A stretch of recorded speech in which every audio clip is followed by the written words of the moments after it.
έχω να καταγγείλω κάτι, Γιώργο. Μ' ακούς? Ναι, ναι, ναι. Ρε φίλε, αν έχεις το Θεό σου. Κατέβηκα πριν 2 εβδομάδες στην Ομόνια, κάνα 4 τσόντες 12 ευρώ. Πού ζούμε ρε φίλε να πούμε? 4 τσόντες 12 ευρώ. Πού ζούμε? Εννοείς βίντεο? Ναι. Άκου να σου πω.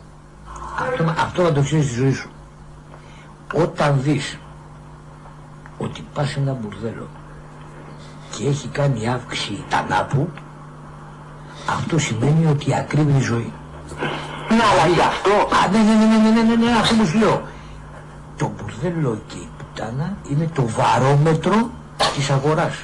Εάν δεις η πουτάνα το 5.000 το έκανε 7.000, το 7.000 10.000, σημαίνει ότι έχει ακριβήνει η ζωή σε όλα τα είδη. Φίλε, για χαρά. Γεια.